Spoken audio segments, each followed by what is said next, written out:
साल 1099 में बैतुल मुक़द्दस पर सलेबियों का कब्जा हो चुका था, जिसके बाद मुसलमानों में शदीद गम गुस्सा पाया जाता था। लेकिन कोई भी हुक्मरान सलेबियों के मुकाबले को आने के लिए तैयार नहीं था। ऐसे में दो हुक्मरानों ने अपने लश्कर तैयार किए और उन्होंने सलेबियों से जंग भी की। लेकिन फिर यह हुआ कि दोनों एक के बाद एक मारे गए। लेकिन इन दोनों के कातिल कौन थे, ये आज तक पता नहीं चल सका, क्योंकि ये तारीख के राजों में से एक राज है और कोई भी आज तक ये नहीं जान सका। लेकिन इन दोनों का कत्ल आखिर क्यों हुआ, क्यों ये दोनों कत्ल कर दिए गए, उन्होंने सलेबियों का आखिर क्या नुकसान किया था, इमादुद्दीन और नूरुद्दीन जंगी की कहानी क्या थी, ये सब कुछ जानने के लिए मेरी वीडियो को आखिर तक जरूर देखिएगा। सलेबी जंगें कब और कैसे शुरू हुईं और उनका इख्तिताम कैसे हुआ, ये सीरीज की तीसरी एपिसोड है। अगर आपने पहली 2 एपिसोड्स नहीं देखी तो डिस्क्रिप्शन में लिंक दिया हुआ है। तो चलिए वीडियो की तरफ चलते हैं। तो नाजरीन, सबसे पहले जानते हैं कि आखिर इमादुद्दीन और नूरुद्दीन जंगी कौन थे। इमादुद्दीन जंगी, जिन्हें जंगी के नाम से भी जाना जाता है, इस्लामी तारीख के एक अहम और बाअसर हुक्मरान थे। वो 1085 में पैदा हुए और 1146 में इंतकाल कर गए। इमादुद्दीन जंगी जंगी खानदान के बानी और मौसिल, हलब और दीगर इलाकों के हुक्मरान थे। वो सलेबी जंगों के दौरान इस्लामी दुनिया के एक मजबूत दिफाई किले की हैसियत रखते थे और उनकी जिंदगी का मकसद सलेबियों के हमलों का मुकाबला करना और इस्लामी रियासतों को मुस्तहकम करना था। इमादुद्दीन जंगी सल्जूक सल्तनत के दौर में पैदा हुए। उनके वालिद कसीमुद्दीन आक संकर मौसिल के गवर्नर थे, जो कि सल्जूकों के एक वफादार जर्नल थे। उनके वालिद को 1094 में कत्ल कर दिया गया, जिसके बाद इमादुद्दीन जंगी ने अपनी इब्तदाई जिंदगी का ज्यादातर हिस्सा मुश्किलात और आजमाइशों में गुजारा। उनकी जवानी में उन्हें सल्जूक सल्तनत की दाखिली जंगों और खाना जंगी का सामना करना पड़ा। इमादुद्दीन जंगी ने अपनी अस्करी सलाहियतों और कायदाना महारत के जरिए 1127 ईस्वी में मौसिल के गवर्नर का ओहदा हासिल किया। उसके बाद वो हलब के भी हुक्मरान बन गए। जंगी ने अपने इलाकों में मजबूत हुकूमत कायम की और अपनी फौज को मुनज़्ज़म किया। इमादुद्दीन जंगी न सिर्फ एक माहिर फौजी हिकमत अमली के हामिल थे, बल्कि एक मौसर हुक्मरान भी थे। उन्होंने अपने ज़ेर हुकूमत इलाकों में अदल व इंसाफ के निज़ाम को बेहतर बनाया और अवामी फलाह व बहबूद के लिए काम किया। उनकी हुकूमत में इस्लामी कवानीन का निफाज हुआ और अवाम की फलाह व बहबूद के लिए मुख्तलिफ इक़दामात किए गए। 1146 में इमादुद्दीन जंगी को कत्ल कर दिया गया था। उनकी मौत इस्लामी दुनिया के लिए एक बड़ा नुकसान थी। लेकिन उनके बाद उनके बेटे नूरुद्दीन जंगी ने उनके मिशन को जारी रखा और सलेबियों के खिलाफ मज़ाहमत को मजीद तक़वियत दी। इमादुद्दीन जंगी की विरासत उनके बेटे नूरुद्दीन जंगी ने आगे बढ़ाई, जो कि खुद भी एक अजीम हुक्मरान और इस्लामी दुनिया के लिए एक मजबूत किला साबित हुए। इमादुद्दीन जंगी की जिंदगी और कारनामे इस्लामी तारीख में एक नुमाया मकाम रखते हैं और उनकी अस्करी हिकमत अमली और कायदाना सलाहियतें बाद के इस्लामी हुक्मरानों के लिए मशअले राह हैं। इमादुद्दीन जंगी को एक ऐसे हुक्मरान के तौर पर याद किया जाता है जिन्होंने इस्लामी दुनिया को सलेबी हमलों से बचाने और इस्लामी रियासतों को मुस्तहकम करने के लिए अनथक मेहनत की। उनकी जिंदगी इस्लामी तारीख में एक अहम बाब की हैसियत रखती है। जी नाजरीन, अब वापस आते हैं अपने आज के मौजू की तरफ और देखते हैं कि आखिर इमादुद्दीन जंगी ने सलेबियों का क्या नुकसान किया था। इमादुद्दीन जंगी की सलेबियों के खिलाफ जदोजहद इस्लामी तारीख के एक अहम बाब की हैसियत रखती है। उनकी क़यादत में मुस्लिम दुनिया ने सलेबी रियासतों के खिलाफ भरपूर मज़ाहमत की और कई अहम फतूहात हासिल की।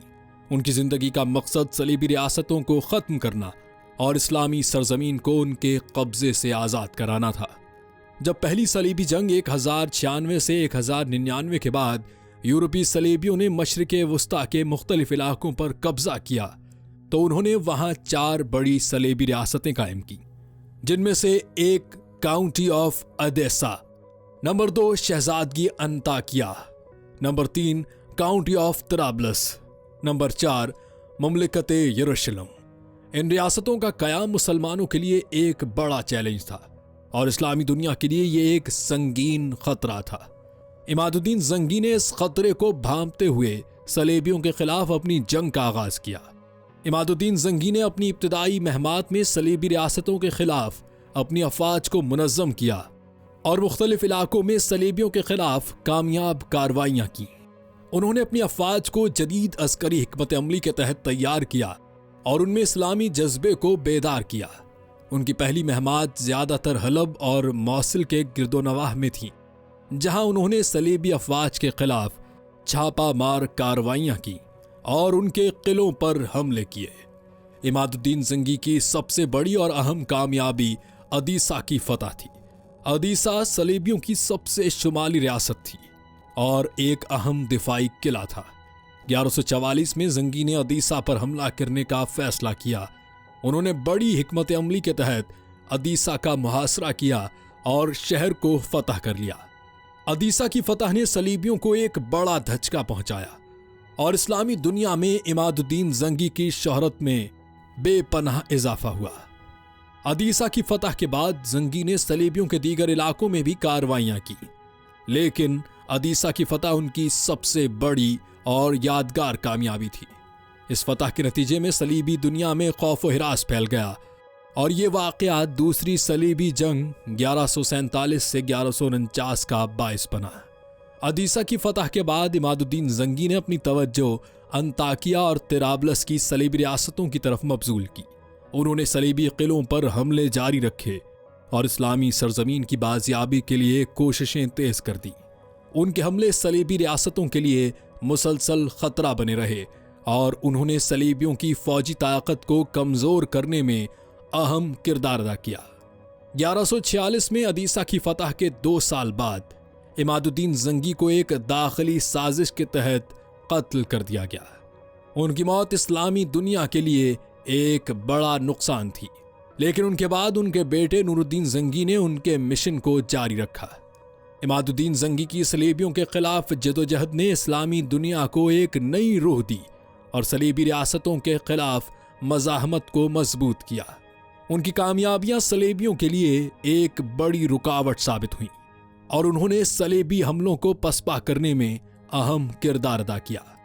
ان کی فتح نے بعد کے اسلامی رہنماؤں جیسے نور الدین زنگی اور صلاح الدین ایوبی کے لیے راستہ ہموار کیا، جنہوں نے صلیبیوں کے خلاف جنگ میں مزید کامیابیاں حاصل کی۔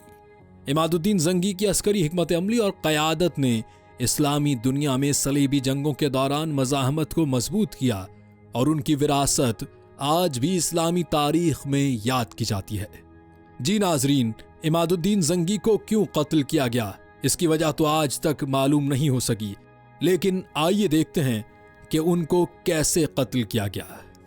عماد الدین زنگی کی موت کا واقعہ ایک المناک اور دلچسپ کہانی ہے جو اسلامی تاریخ میں اہم مقام رکھتی ہے۔ عماد الدین زنگی، جو کہ زنگی سلطنت کے بانی اور ایک عظیم مسلم حکمران تھے، انہوں نے صلیبی جنگوں کے دوران مسلمانوں کے علاقوں کی حفاظت اور انہیں واپس حاصل کرنے میں اہم کردار ادا کیا۔ عماد الدین زنگی ایک طاقتور اور جنگجو حکمران تھے جنہوں نے اپنے دور حکومت میں شام اور عراق کے بڑے حصوں پر حکومت کی۔ وہ ایک بہترین فوجی کمانڈر اور حکمت عملی کے ماہر تھے۔ ان کی قیادت میں مسلمانوں نے صلیبیوں کے خلاف کئی فتوحات حاصل کی اور انہوں نے مسلمانوں کے اتحاد کے لیے بہت محنت کی۔ عماد الدین زنگی کی موت 14 ستمبر 1146 کو ہوئی۔ ان کی موت کا واقعہ کافی ڈرامائی اور سازشوں سے بھرپور تھا۔ زنگی اس وقت موصل میں تھے جب ان کے خلاف ایک سازش رچی گئی۔ یہ سازش ان کے قریبی غلاموں اور درباریوں کی طرف سے کی گئی تھی، خاص طور پر ایک غلام یاروکوش جس نے ان کی وفاداری کا دعویٰ کیا تھا، ان کے قتل میں ملوث تھا۔ یہ کہا جاتا ہے کہ عماد الدین زنگی ایک رات اپنے محل میں سو رہے تھے جب یاروکوش اور دیگر سازشیوں نے ان پر حملہ کیا، انہیں خنجر سے وار کر کے قتل کیا گیا۔ عماد الدین زنگی کی موت ایک ذاتی عداوت اور غداری کا نتیجہ تھی، کیونکہ یاروکوش اور دیگر سازشی اس سے ناخوش تھے کہ زنگی نے ان پر بھروسہ نہیں کیا تھا اور انہیں عہدوں سے ہٹا دیا تھا۔ مگر کچھ بھی کہنا حتمی نہیں۔ عماد الدین زنگی کی موت کے بعد ان کا بیٹا نور الدین زنگی ان کا جانشین بنا اور اس نے اپنے والد کے مشن کو آگے بڑھایا नूरुद्दीन जंगी ने सलेबी जंगों के दौरान मुसलमानों की कामयाबियों को मजीद मजबूत किया और मुसलमानों के इत्तेहाद को बरकरार रखा। इमादुद्दीन जंगी की मौत न सिर्फ उनके खानदान बल्कि पूरे मुस्लिम दुनिया के लिए एक बड़ा नुकसान था, लेकिन उनके मिशन और ख्वाब को उनके बेटे ने कामयाबी से आगे बढ़ाया। इमादुद्दीन जंगी की मौत के बाद हर कोई इस कश्मकश में था कि अब उसकी सल्तनत की बागडोर कौन संभालेगा। क्या उसकी मौत के बाद उसका जवां बेटा उस कामयाबी को जारी रख पाया, या फिर मुसलमानों की कामयाबी का सफर उधर ही इमादुद्दीन जंगी की मौत के साथ खत्म हो गया। ये सब जानने के लिए देखिए इस वीडियो का अगला हिस्सा।